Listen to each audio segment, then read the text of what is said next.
નમસ્કાર દર્શક મિત્રો, તમે જોઈ રહ્યા છો અમદાવાદ હેડલાઇન ન્યૂઝ. હું છું એમાલિશા. મહિલા ગાયિકા કશિશ રાઠોડ દ્વારા ગણેશ પરનું પ્રથમ ઝડપી ગીત ગણપતિ બાપા સુપરસ્ટાર રિલીઝ થયું છે.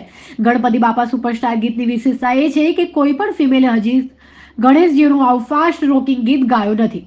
આ ગીત ગાનાર કશિશ રાઠોડ પ્રથમ મહિલા ગાયક છે. આ આલ્બમમાં લિરિક્સ કશિશ રાઠોડના છે અને આ ગીત પણ તેમણે ગાઈને ધમાકેદાર પરફોર્મન્સ આપ્યું છે. અમદાવાદમાં ગુલબાઈ ટેકરાના છુપાયેલા રત્નો પર પ્રકાશ પાડીને પ્રતિભાશાળી મૂર્તિ નિર્માતાઓની કલાત્મકતા, જુસ્સા અને સખત મહેનતના સાક્ષી બનીએ, જે સ્લમ વિસ્તારના પડકારો હોવા છતાં પણ આપણા પ્રિય ગણપતિ બાપાને જીવનમાં લાવે છે, તેમને હાઇલાઇટ કરીને આ આલ્બમ બનાવવામાં આવ્યું છે. કશિશ રાઠોડના 4 હિન્દી ગીત અત્યારે ફેસબુક, ઇન્સ્ટાગ્રામ પર ટ્રેન્ડ કરી રહ્યું છે. તો નવા ગીતો માટે તેમની યુટ્યુબ ચેનલને સબસ્ક્રાઇબ કરો. ગણપતિ બાપ્પા સુપરસ્ટાર આ ગીતે તમે લોકોએ ખૂબ જ પ્રેમ આપ્યો છે અને જેમ મેં લખ્યું છે કે ગણપતિ બાપ્પા સુપરસ્ટાર છે, કારણ કે ગણપતિ બાપ્પા આપણી જેટલા પણ આપણને મુશ્કેલ આવતી હોય છે કે લાઈફમાં તમે ક્યાંય પણ અટકો તો આપણે એમને યાદ કરતા હોઈએ છીએ and he is always with us. તો એક સાથે આપણે બધા બોલીશું ગણપતિ બાપ્પા મોર્યા.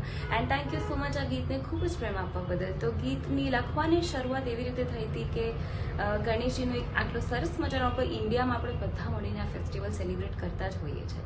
તો એક બે લાઈન એવી લખી છે કે કોઈ પણ પ્રોબ્લેમ આવે કે કોઈ પણ પ્રસંગ આવતો હોય છે ત્યારે આપણે એમને શરૂઆતમાં આપણે સૌથી પહેલાં ગણેશજીને યાદ કરતા હોઈએ છીએ. એટલે ગીતની શરૂઆત જ એવી છે કે કૈલાશથી આવ્યા છે સુપરસ્ટાર, જે આપણી સમગ્ર છે, આપણી સાથે છે, આપણા પરિવારનો જ એક હિસ્સો છે અને હંમેશા આપણી સાથે હોય છે, એટલે જ એમને વિઘ્નહર્તા કહેવામાં આવે છે.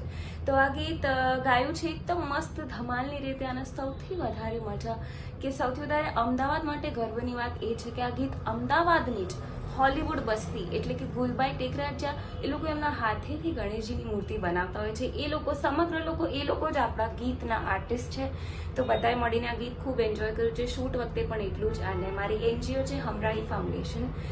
તો એક બસ એવી ઈચ્છા હતી કે એવા વર્ગને, એવા આર્ટિસ્ટને કે એવા ક્રાફ્ટ્સમેનને હું ગીતમાં ઇન્ક્લુડ કરું, તો જેથી તેમની સુંદર મજાની કળા જે ગણેશજી બનાવતા હોય છે એ લોકો, અને ઇકો ફ્રેન્ડલી ગણેશજી, આટલું સરસ મજાનું સ્ટેપ જ્યારે ત્યાંના લોકલ સ્લમમાં રહેનારા લોકો કે ત્યાંના રહેલા આર્ટિસ્ટ આટલું સરસ મજાનું કામ કરે છે, તો બસ એવી એક ઈચ્છા હતી કે આપણે એને એન્ટરટેનમેન્ટમાં એ વસ્તુને મેળવીએ અને વધારે લોકો સુધી એમની જે કળા છે એ પણ પહોંચે અને સ્લમના લોકોને સપોર્ટ કરવો છે. મારી એનજીઓ હમરાહી ફાઉન્ડેશન તરફથી અમે લોકો કાયમ ગુલબાઈ ટેકરા લગભગ એટલી બધી વાર વિઝિટ કર્યું છે કે જતામાં જ એ લોકો ઉખડી ગયા કે કશિશબેન તમે અહીંયા આવ્યા છો, એટલે આમ દિલથી I am really honoured and I am really blessed કે અને એના સોંગ રિલીઝ પછી અમે લોકો ત્યાં ગુલબાઈ ટેકરા ગયા હતા અને ત્યાં ગયા અને વી રિયલાઇઝ કે એ લોકો બધા એ જ ગીત સાંભળી રહ્યા છે.